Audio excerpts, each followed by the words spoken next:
Folks, today I have a special guest, and his name is Kevin Freeman.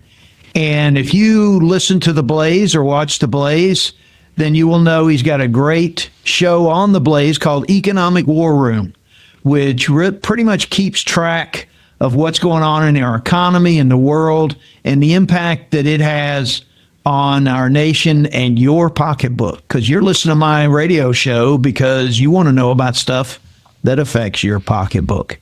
So, Kevin, welcome to the show. Thank you, Brad. Great to be with you. So, Kevin, why don't you give my listeners a little background for those who don't know who you are, where you come from, what your experience is, and some of your milestones. Sure. Well, I grew up in Oklahoma. My dad was a stockbroker starting in 1968, I think. And so we rode the ups and downs of the stock market and the investing world. When I graduated from college, my first job was writing an investment newsletter, or editing one and then writing one. And then I went to work for a guy named John Templeton, which you've been around long enough in the industry. Oh, yeah. The great Sir John Templeton.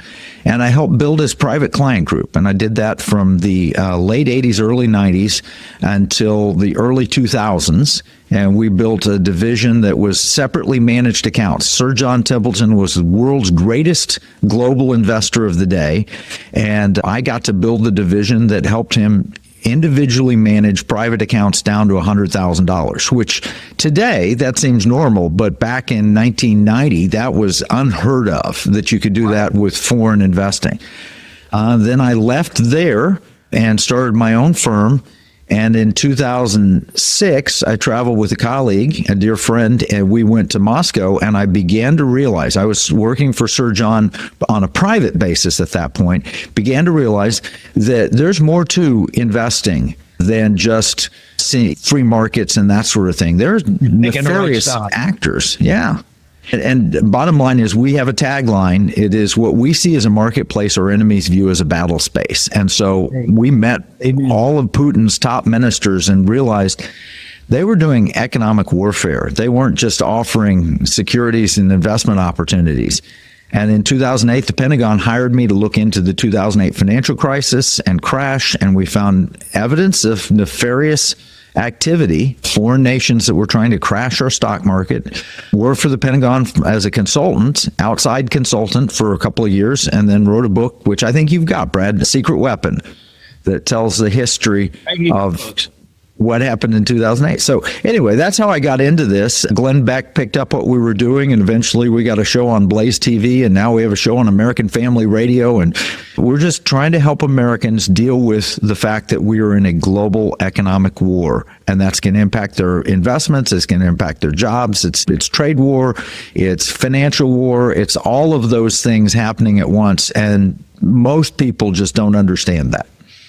I totally agree with you. I often, when I'm talking to my clients about those things, talk about a nation's wealth is, it's obviously its currency, its capital infrastructure, its natural resources, and its labor force.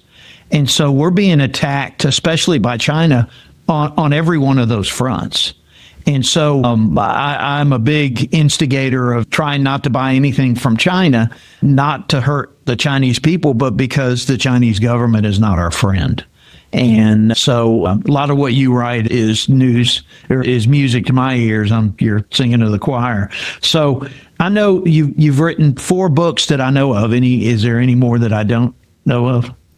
Well, before I started in this side of the business, I wrote one, co-authored it with Eric Davidson, titled Investing in Separate Accounts.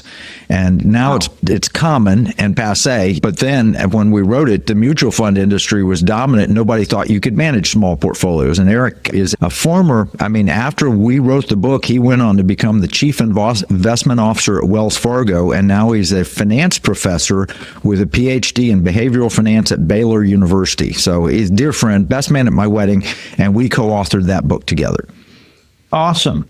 So tell me, Kevin, what are your thoughts on Doge and the impact that this could have on the national debt? Well, first off, if Doge doesn't work, we're in deep trouble. We're on an unsustainable fiscal path, $36.5 trillion. This Congressional Budget Office says that over the next 30 years, without a war, without a pandemic, without a recession, we'll still add $100 trillion to our debt. That makes us bankrupt, technically. We have at least $100 trillion in promises and promised expenditures. So we have to do something. Doge better work. On the other hand, I'm very hopeful it's going to work. I mean, they're digging in and finding so much corruption and so many examples. When you see 125-year-olds, they may not be receiving Social Security, but they're carried. And they're carried on the Social Security books. Right. What if somebody's 150 years old or 175 years old? We got to clean that up because that is rife with potential for fraud, where people could be literally stealing. And we know fraud happens in the government all the time. We know it happened with the COVID money transfers. We have been sending hundreds of billions of dollars overseas to Ukraine, and Zelensky says he's not getting most of it. So something is going very terribly wrong in our government. They're not being careful with our money, and Doge is an opportunity for a billionaire who has really no dog in this hunt except he wants to see America succeed. He's a South African immigrant who came here and done good. And I believe Doge is an opportunity for us to clean up a lot of this massive fraud and waste and abuse in the government that the Democrats, by the way, 10 years ago would tell you, oh, we got to get that out. Now they're saying, oh, no, we can't have somebody unelected operating in our government. No, Doge is a hope, and it's a hopeful thing. And I believe they're going to get down in substance and root out a lot of this fraud and waste. And if we don't, our nation's trajectory economically is so bad that the currency won't be sustained. America will survive, but the currency won't if we don't address this. Well, and you're totally right. And I deal primarily with retirees or people right on the cusp of retirement. And so they're going from the accumulation stage of life to the distribution stage. So their purchasing power is critical. And people need to understand that if we can get our spending under control or begin to and trend it in the right direction, then that means there's less inflation and you get to spend more with your dollar. You get to buy more with your dollar. Yeah, and can I add one more finding that we had this? The bigger the government, the greater the wealth gap. We think the opposite. We just, in our mind, believe, oh, well, big government's going to help take care of the poor. And so it's a good thing. Well, no, it's not. And it's historically proven to be the case. As Lyndon Johnson embarked on the war on poverty, and I live in Texas. He was a Texas president, a senator, and then president.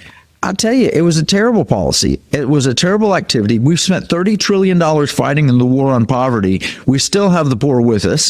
Jesus said, the poor you'll have with you. We still have the poor with us, but we now have $36 trillion in debt. So most of our debt has been created from this war on poverty. And if you look at what happens, it is the Hegelian dialectic, which is essentially find a problem, create a solution, and the solution creates more problems. And then by solving the problem, you take power. And the notion is never let a serious crisis go to waste. So we say the poor we have with us, we've got to fix that. So we'll take money from the productive and we'll give it to the people who are being less productive, which really cuts them off from being productive if you have too much wealth transfer. The net result is the wealth gap has widened, it's not narrowed, because when you give money away, you have to print lots of extra money, which we've done, and that's created, I've got a chart, it's from the Cantillon effect, that explains that as we create money backed by nothing, fiat money, what it's doing is literally causing the wealthy to get wealthier because they can borrow at 0% and invest it in productive enterprise, and the poor to get poorer, and the middle class to actually shrink. So the bigger the government, and every time you add somebody to the government payrolls, every bureaucrat added, according to an Auburn University study, every bureaucrat hired by the government costs 138 private sector jobs. So we're talking regulations that are stifling the private economy and expanding the government. And if we don't get our handle on that, we're going to have no private economy left. We will backdoor into socialism. And I think it was your most recent economic battle plan. You talked about that Auburn data about that. So, I mean, when you look at from a biblical standpoint, when Jesus did the parable of the talents, the one that was rewarded was the one who did the most with his talents, not the one who just sat on them. And so when you give money to the productive, then the wealth that's generated, everybody shares in. It and that's the benefits beauty of our everybody. country. And generosity is what's intended there. John Wesley said it. You want to earn all you can, you want to save all you can, and you want to give all you can. And that should be a productive human life. We ought to be, your job, what you're doing, Brad, is so important because you're helping people grow their wealth and be productive.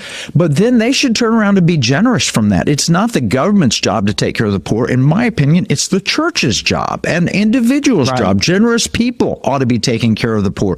And yes, the government ought to be able to step in events, certain kinds of events, natural disasters and so forth, but it's best when it's done at the local level by the church, and it has to be done then by the city, and then the state, and the last should be the federal government. The federal government becomes a behemoth that it becomes a slush fund for bad people too often. I heard something a long time ago that when you send $1 to Washington, it acquires glue on the way up and strings on the way back. And I thought that was so true. So national debt we obviously have to take care of, because isn't our national debt per GDP now greater than World War II?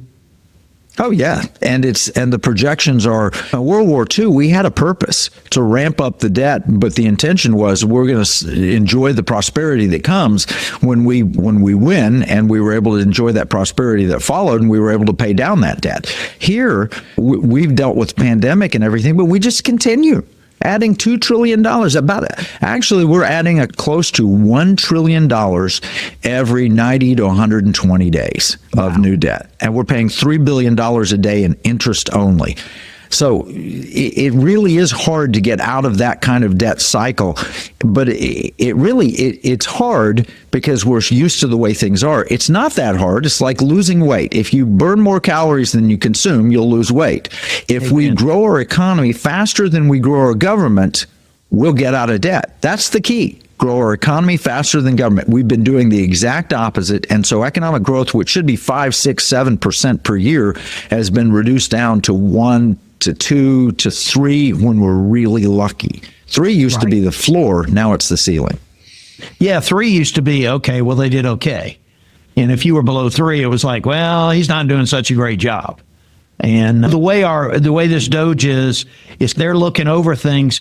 I mean, you wouldn't give a checkbook with unlimited resources to a 16-year-old, because they're going to write checks as much as they can. Everything's going to be a good cause and a good reason. And so I think that's what our federal government's, the adults are back in the room now, and we just need to take the checkbook away. And no question. So want to move on to the NSIC. And I'd really like you to talk about your mindset in creating that organization and group and what you hope to accomplish with it. Yeah, well, the NSIC is built for several reasons. One is we believe that people want their money, when invested, to align with their values, their liberty, security, and values. Wall Street, as a general rule, has decided that investments from Americans should align with 2 things. One of them would be globalism, and so they were more than willing to send money overseas to China and other places that might turn out to be our enemies.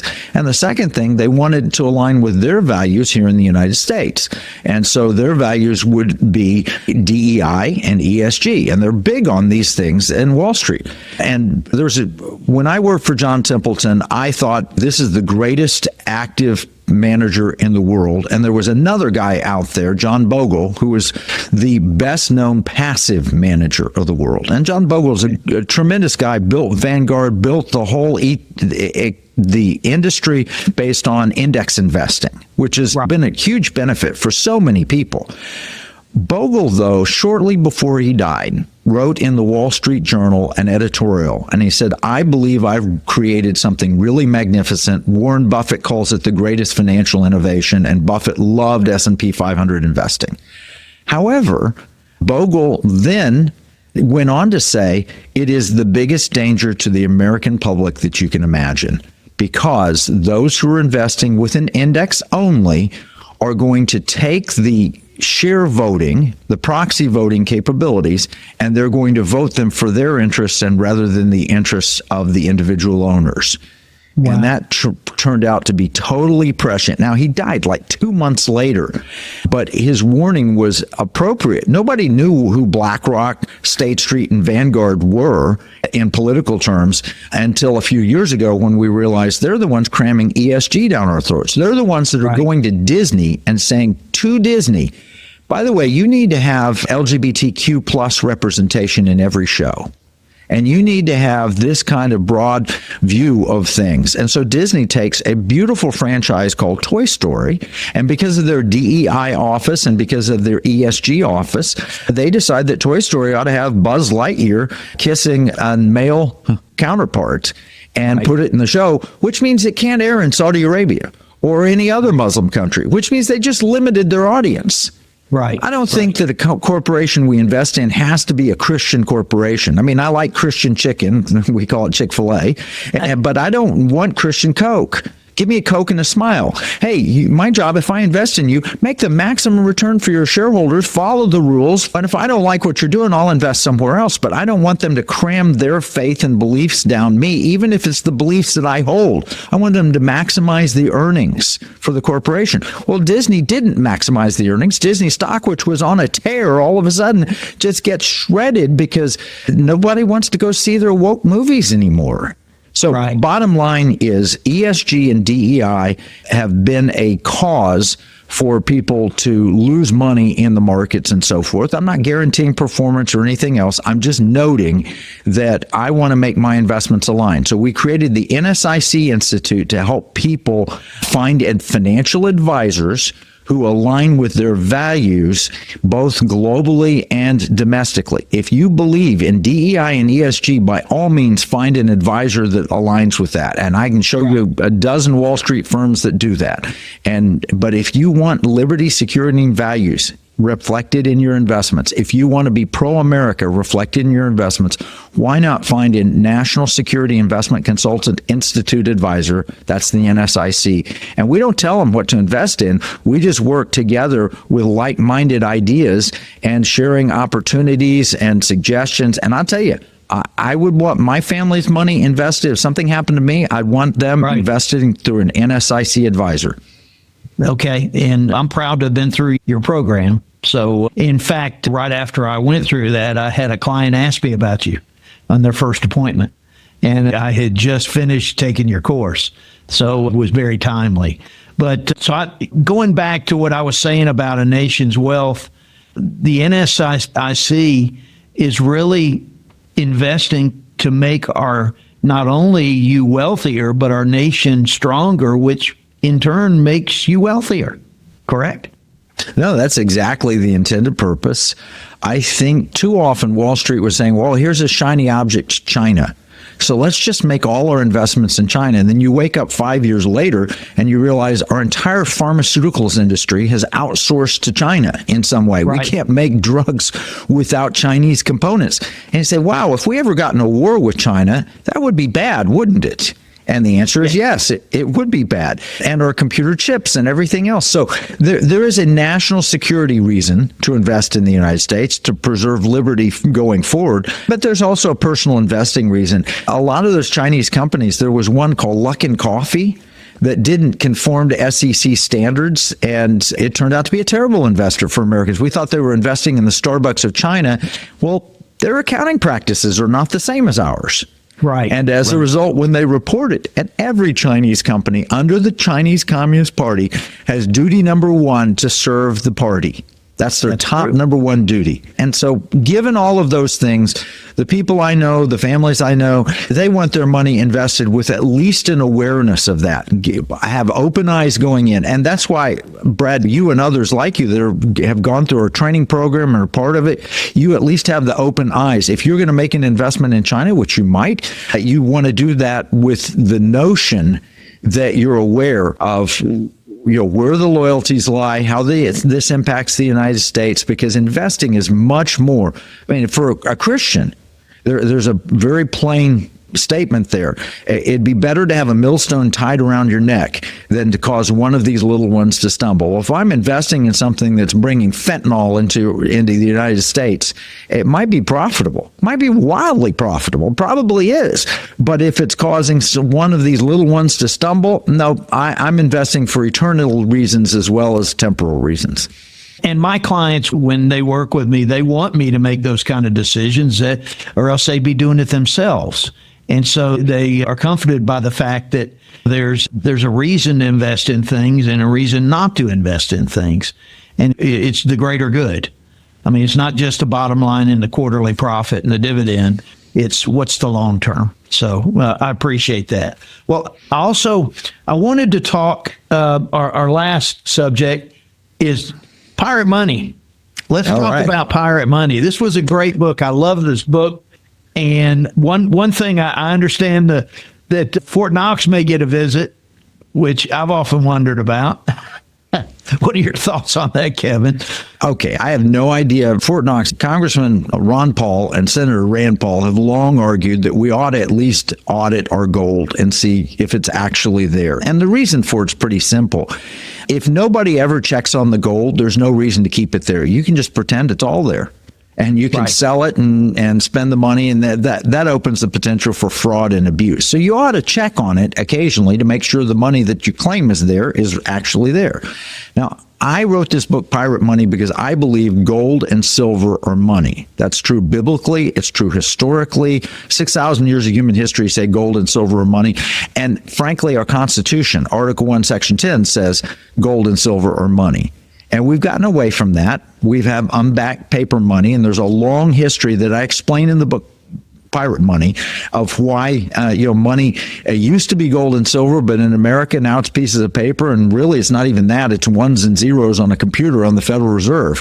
Right. But there's a problem if you have unlimited supply of money. And the problem was true in the Founders' Day. It's always true. And that is the more you produce of something, the less it's worth. That's just a simple economic law. If I produce 1 million of these books and they're sitting in a warehouse, I'm going to be selling them dirt cheap to get them out there. I got to get them out because I'm carrying costs of that. If you produce lots of paper money, the value of it is less, which is the cause of inflation. As Milton Friedman said, inflation is always ultimately a monetary phenomenon. If you produce too much paper money or too many ones and zeros on a computer, the money becomes worth less and eventually becomes worthless. So I wrote a book on how we could go back to the founders' view. Gold and silver as money. The states have a right to do it. There's electronic means of transferring that money using debit cards, or you could write a check, or you could whatever. But you could have a personal optional gold and silver standard that you could put some of your wealth into if you wanted to. It could be authored at the state level for you in Alabama. And Representative Mooney entered legislation last year, and I think he will again this year. We've got the support of good friends in Alabama like Uni Smith and Becky Garrettson of the Alabama Eagle Forum. And we have like 30 states that are entering legislation based on the reading of that book. Florida, I think, is going to move forward. Georgia, Alabama, Mississippi, Louisiana, Texas. And if you just take those states, from Texas to Florida, that just swing of states at the southern part of the United States, you have what may be the 5th largest economy on planet Earth. Though that group, small group of states, Alabama included, we could work together and change the world by taking us back to an optional personal gold and silver standard where you could keep some of your money in gold, have it housed in Alabama in your case, and spend it with a debit card whenever you wanted to, without having to worry about capital gains taxes, we believe, and without having to worry about whether or not the gold is actually there. So the audit the Federal Reserve, yeah, I think it's a good idea.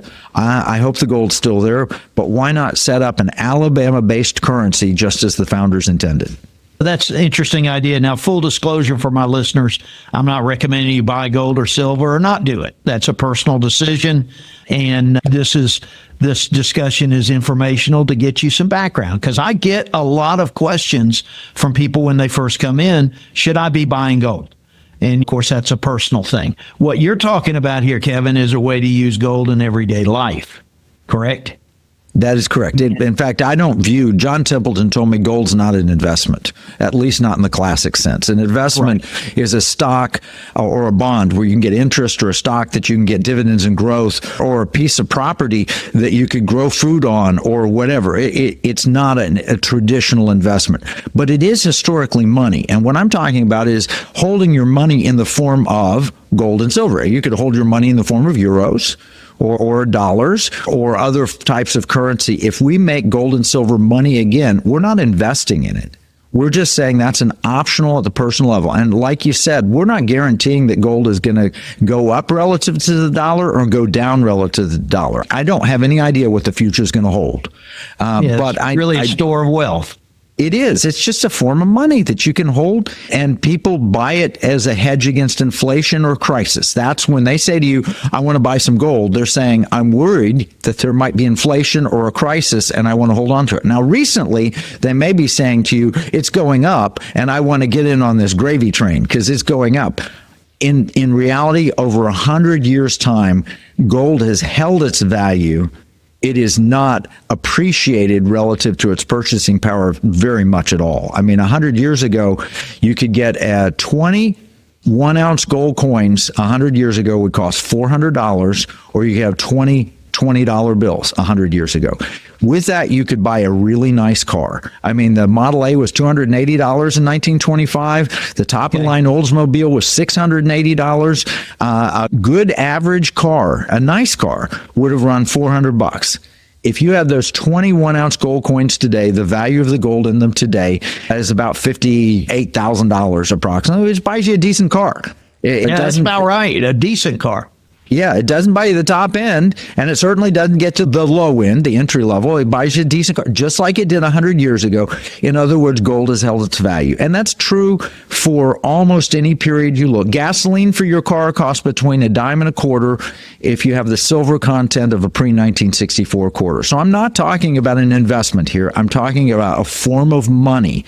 And I don't know what's going to happen in the future, and I'm not saying the dollar is going away, especially if we can get Doge operating. And I'm not anti-Federal Reserve. I'm not against any of that. I'm just saying people should have the option that the founders put in the Constitution, Article 1, Section 10. They ought to be able to hold their money in the form of gold and silver, and they ought to spend it, be able to spend it if they want to spend it.